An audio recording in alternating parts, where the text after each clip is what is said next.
बिस्मिल्लाहिर्रहमानिर्रहीम। अस्सलाम वालेकुम नाज़रीन कराम, मैं हूं मखदूम शहाबुद्दीन और आप देख रहे हैं मेरा फेसबुक और यूट्यूब चैनल। उम्मीद करता हूं आप सब लोग बखैर वाफियत होंगे और जहां भी होंगे अपने अहले खाना समेत खुश भी होंगे और महफूज भी।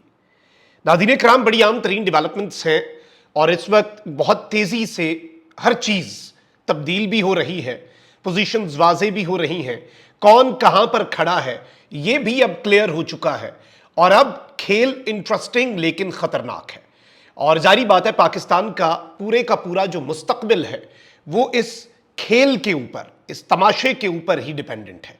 इस सब के अंदर एक तरफ तो काजी साहब की अदालत में ट्रिब्यूनल्स का मामला है, तो वहीं दूसरी जानिब अब यह वाज़ेह हो चुका है कि ट्रिब्यूनल्स को खत्म करना और अपनी मर्जी के ट्रिब्यूनल्स बनाना क्यों जरूरी था, क्योंकि मरियम नवाज की सीट खतरे में पड़ गई है। मरियम नवाज का इख्तदार, या फिर यह कहा जाए कि तख्ते लाहौर और तख्ते इस्लामाबाद की बुनियादें हिलने का आगाज हो चुका है। अगर हम इलेक्शंस की बात करें, 8 फरवरी को जो वारदात हुई उसकी बात करें, तो यह कहना गलत नहीं होगा।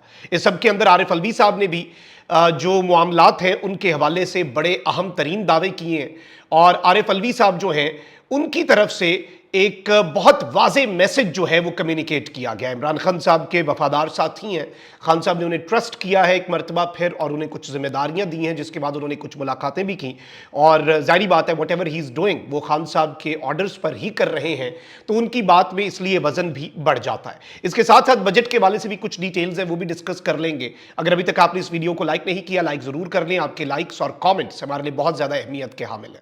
अब जरा जल्दी जल्दी खबरों का जायजा ले लेते हैं क्योंकि इंटरेस्टिंग हैपनिंग्स हैं और ऑब्वियसली इस वक्त आपको मैं ये भी बता दूं कि बजट के मामले पर पीपल्स पार्टी इधर उधर की बातें भी कर रही है और बहुत कुछ पीपल्स पार्टी हाथी के दांत खाने के और दिखाने के, और वही वाली बात है, अवाम को कुछ और दिखा रहे हैं खाने के मामले में, इक्तदार की बंदर बांट में मजे लेने के लिए सब इकट्ठे हैं। और जाहिर बात है नून लीग भी इस बात के ऊपर फ्रस्ट्रेटेड है। फैसल बाडा साहब ने बड़ी अच्छी बात की कि कोई माई का लाल ऐसा है ही नहीं जो इस बजट की मुखालफत कर सके। तो इसके बाद पीछे क्या बच जाता है? पीपल्स पार्टी वाले एक ढोंग तमाशा जो है वो रचा रहे हैं।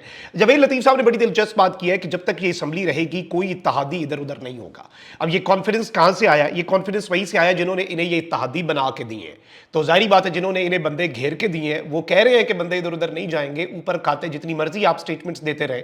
और इस सब के अंदर इन्होंने कहा है, ये वैसे अपनी ही हुकूमत के ऊपर बॉम्ब शेल है, क्योंकि कहते हैं कि हुकूमत गिरने की फिक्र उसको होती है जिसने हुकूमत खुद बनाई हो। हम तो हुकूमत बनाना ही नहीं चाहते थे, तो हुकूमत गिरने का हमें क्या खौफ। जावेद लतीफ ने कहा कि पीटीआई और पीपल्स पार्टी ने तो हुकूमत बनाने से इनकार कर दिया था, लेकिन शहबाज शरीफ ने हुकूमत बनाने का चैलेंज कबूल किया और इक्तदार में आए। जिस जमात के पास सादा अक्सरियत ना हो और मुद्दत पूरी करे तो अरेंजमेंट ही होती है। उन्होंने कहा कि नून लीग और पीपल्स पार्टी को गुफ्तगू करते हुए एहतियात करनी चाहिए, दोनों जमातें एहतियात करें, ऐसा ना हो कि कल को मीडिया शर्मिंदा कर रहा हो। इत्तेहादी जमातें हुकूमत का हिस्सा भी हैं और मजे भी ले रहे हैं। ये नहीं हो सकता कि हुकूमत की नाकामी पर कहें कि हम जिम्मेदार नहीं, हुकूमत का हिस्सा हैं तो आप नाकामी के भी बराबर के जिम्मेदार हैं। हुकूमत में होते हुए भी मेंबरान के शिकवे होते हैं और पार्टी के जिम्मेदार लोगों से भी शिकायत सामने आती है। इत्तेहादी जमातें कैसे शिकायत के बगैर सफर जारी रख सकती हैं? ये बात इन्होंने अच्छी बात की है, लेकिन इंपॉर्टेंट चीज है अच्छा फिर वही 9 मई और बाकी चीजें कि एक साल गुजर गया, ये नहीं हुआ वो नहीं हुआ, वही अपना रोना तो इन्होंने रोया है। अब एक तरफ ये सूरत हाल है कि इन्होंने वाजे कर दिया पीपल्स पार्टी वाले जितना मर्जी रो लेना, ये हुकूमत हमने बनाई नहीं है, तो हमें इस हुकूमत के गिरने की फिक्र नहीं है। जिन्होंने बनाई है ना वो इस हुकूमत को गिरने से भी बचा लेंगे। पीपल्स पार्टी वालों को कम अज कम इसके बाद अपना जमहूरियत का जो राग है वो अलापना छोड़ देना चाहिए इस एक्यूजेशन के बाद।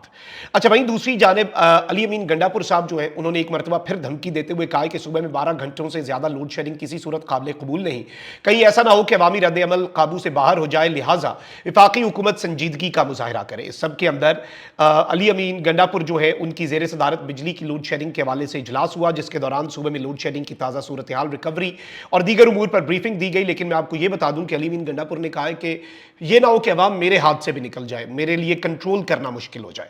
अच्छा, वहीं दूसरी जानिब आज एक और बड़ा अहम तरीन इजलास जो है वो बुलवा लिया गया है। वज़ीर आज़म शहबाज शरीफ ने नेशनल एक्शन प्लान जो है उसकी एपेक्स कमेटी का इजलास तलब कर लिया है और नेशनल एक्शन प्लान की जो एपेक्स कमेटी है उसका इजलास आज 1 बजे वज़ीर आज़म हाउस में होगा और इसमें army chief general Asim Munir और विफाकी वज़रा शिरकत करेंगे और चारों वज़राए आला समेत तमाम आईजीज भी इजलास में शिरकत करेंगे। ज़राए के मुताबिक इजलास में चीनी वर्कर्स की सिक्योरिटी के हवाले से तफसीली ब्रीफिंग दी जाएगी। इजलास में नेशनल सिक्योरिटी से मुतल्लिक अहम फैसले मुतवक्के हैं। सऊदी अरब और चीन के सरमायाकारों के साथ मीटिंग से भी एपेक्स कमेटी को आगाह किया जाएगा। ऑल्सो एन इंपॉर्टेंट डेवलपमेंट, और ऑब्वियसली एक मरतबा फिर अली अमीन गंडापुर एक अहम मीटिंग में होंगे जिसमें chief of the army staff general Asim Munir होंगे। पिछली मीटिंग में उन्होंने कहा कि मेरी उनसे मुलाकात हुई, लेकिन वो माहौल ऐसा नहीं था कि जो बातें मैं करना चाहता हूं वो मैं उनसे करता। तो जाहिर बात है, और इस एक ऐसे वक्त पे जब ये भी खबरें आ रही हैं, पहले शहजाद अकबर साहब और फिर जावेद चौधरी साहब ने ये क्लेम किया कि अली अमीन गंडापुर को DGISI की तरफ से कुछ मैसेजेस दिए गए। अब ये इन सहाफ़ियों के क्लेम्स हैं, तो हम इन्हें इन सहाफ़ियों तक ही रखेंगे obviously for very obvious reasons. हम उसमें अपनी बात तो कोई नहीं कर सकते। अच्छा भाई, दूसरी जानिब कुछ और डेवलपमेंट्स भी हैं, कुछ और हैपनिंग्स भी हो रही हैं। उन हैपनिंग्स में एक हैपनिंग तो यह है कि मखसूस नशिस्तों का जो केस है, सुप्रीम कोर्ट का 13 रुकनी बेंच जो है वो 24 और 25 जून को केस की अब समाअत करेगा। फुल कोर्ट है और बेसिकली मंडे 24 जून और ट्यूसडे 25 जून का ये रोस्टर जारी कर दिया गया है। फुल कोर्ट बैठेगी 9:30 AM पे ये स्टार्ट होगा। चीफ जस्टिस की सरबराही में 13 यानी टोटल 14 जज है। एक जज साहिबा जो है वो बीमार है, अल्लाह उन्हें सेहत दे। अच्छा वहीं दूसरी जानिब अब ना जो प्रोपेगेंडा है वो भी शुरू कर दिया गया। मैं कुछ अकाउंट से ट्वीट्स देख रहा था जो खुल्लम खुल्ला तौहीन अदालत है। कहा जा रहा है कि जी PTI का जुनून, इन्ना लिल्लाहि व इन्ना इलैहि राजिऊन, और मखसूस नशिस्तों का केस अब आखिरी मराहिल में है। सुप्रीम कोर्ट का 13 रुकनी बेंच इसकी समाअत कर रहा है। इस आम केस की समाअत के दौरान मुख्तलिफ जज साहिबान के रवैये और रुझात ने अवामी तवज्जो हासिल की। समाअत के वाइल में ही काले भूंड की सरबराही में 4 जज साहिबान ने इमरानडूपन का मुजाहरा किया। ये इस वक्त सोशल मीडिया पर चल रहा है और इसके ऊपर कोई पाबंदी नहीं लग रही कि जी एक जस्टिस अतर मिनल्ला का आप अजीब सा नाम लेके और इंतहाई घटिया किस्म के अल्फाज इस्तेमाल कर रहे हैं कि जिसने इस केस की अहमियत और पेचीदगी को नुमाइंदा किया। और इस सब के अंदर इन 4 जज साहिबान का रुझान किसी खास सियासी मसलहत की तरफ महसूस हुआ और अब इस सब के अंदर इन जजेस की जानिबदारी पर सवाल उठता है। लेकिन जाहिर बात है, सवाल यह भी है कि इतनी तकलीफ, इतनी चीखें आपको क्यों अगर बुलंद करनी पड़ रही हैं नून लीग के सोशल मीडिया एक्टिविस्ट्स को, और इतने घटिया किस्म का प्रोपेगेंडा क्यों करना पड़ रहा है? अगर ये 4 ही जज हैं और 13 जज, तो फिर काजी साहब का कंट्रोल तो है सुप्रीम कोर्ट में, और इसीलिए सुप्रीम कोर्ट ऑफ पाकिस्तान के हवाले से पाकिस्तान की आवाम की जो आरा है वो भी हमारे सामने है। अच्छा वहीं दूसरी जानिब जो ज्यादा इंपॉर्टेंट चीज है वो सुप्रीम कोर्ट के अंदर लाहौर हाई कोर्ट का इलेक्शन ट्रिब्यूनल्स बनाने के खिलाफ इलेक्शन कमीशन की अपील है। उसके ऊपर जस्टिस जो काजी फाइज ईसा है उन्होंने एक इंतहाई हमख्याल बेंच बनाया जस्टिस नईम अख्तर अफगान साहब के साथ। फिर अब ये मामला लार्जर बेंच को ट्रांसफर कर दिया है। वहीं दूसरी जानिब इलेक्शन ट्रिब्यूनल्स जो है वो अपना काम जारी रखे हुए हैं और इलेक्शन ट्रिब्यूनल्स में मरियम नवाज और शहबाज शरीफ के इक्तदार को एक बहुत बड़ा धचका पहुंचा है। इलेक्शन ट्रिब्यूनल ने अब्दुल अलीम खान के हल्के के फॉर्म 45 तलब कर लिए हैं। इलेक्शन ट्रिब्यूनल ने ओरिजिनल फॉर्म 45, फॉर्म 46 और फॉर्म 47 और बयान हल्फी मांग लिए हैं उसी तर्ज पर जिस तर्ज पर इस्लामाबाद हाई कोर्ट में जो ट्रिब्यूनल बना था जस्टिस तारिक महमूद जहांगीरी साहब जो है उन्होंने जो डाटा मांगा था और उसके ऊपर ये भाग गए। फिर इलेक्शन कमीशन से रुजू किया, अदम एतमाद किया, ड्रामा किया और फिर एक नया ट्रिब्यूनल बना दिया रिटायर्ड जज की सरबराही में। ये वही वाला तमाशा अब यहाँ पर भी करेंगे क्योंकि अलीम खान साहब हो जाए, ओन चौधरी हो जाए, जितने भी लोग हैं इन लोगों की फतह आप खुद सोचें कोई बनती है तो अब सलमान अकरम राजा एक तरफ हो और ओन चौधरी एक तरफ हो, बंदा मान ही नहीं सकता।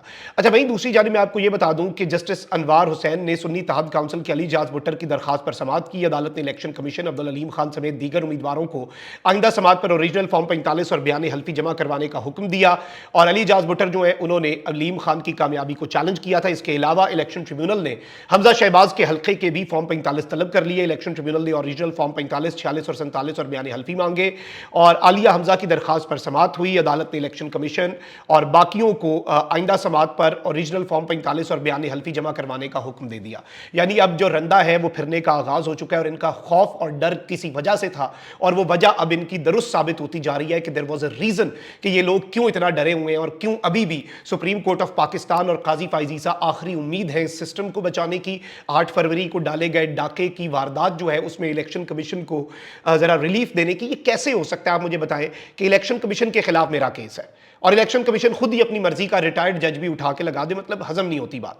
अच्छा वहीं दूसरी जानिब बोल न्यूज़ जो है उस पर एक खबर चली है, मैं वो खबर पढ़ रहा था और इस सब के अंदर बोल न्यूज़ इस खबर को रिपोर्ट कर रहा है कि अमरीकी बिजनेस काउंसिल ने बजट तजावीज़ पर तहफ़्फ़ुज़ात का इजहार किया है और 25% सेल्स टैक्स आयद करने की तजवीज़ जो है वो वापस लेने का मुतालबा किया है।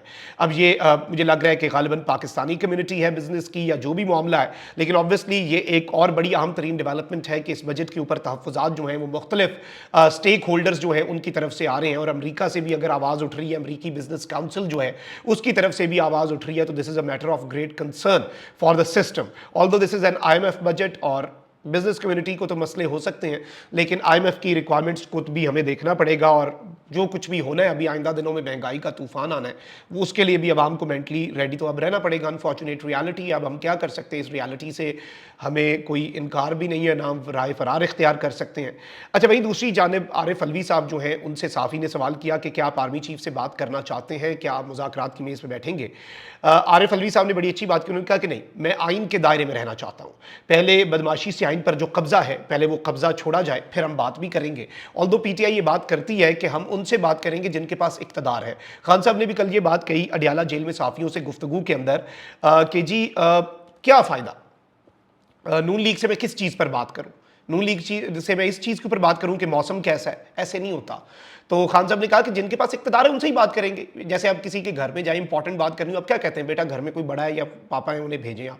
तो बेसिकली खान साहब ये कह रहे हैं कि जो फैसला साज होगा उससे ही हम बात करेंगे, लेकिन ये बात मुल्क के लिए होगी, मैंडेट के लिए होगी, केसेस की माफी, रिलीफ या NRO के लिए नहीं होगी। अच्छा भाई, दूसरी जानब एक और चीज़ मैं आपको ये बता दूं कि 190 मिलियन पाउंड रेफरेंस की भी कल लेट मेरे पास ये खबर पहुंची, समाअत जो हुई थी वो अब समाअत जो है 2 जुलाई तक मुलतवी कर दी गई है। एहतसाब अदालत के जज मोहम्मद अली वड़ाइच ने अडियाला जेल में रेफरेंस पर समाअत की। इमरान खान और उनकी अलिया बुशरा बीबी कमरा अदालत में मौजूद थे। नैब की जानिब से प्रोसिक्यूटर चौधरी नजर, इरफान भोला और सुहेल आरिफ, जबकि PTI और बुशरा बीबी के वकील उस्मान गिल, जहीर अब्बास चौधरी पेश हुए।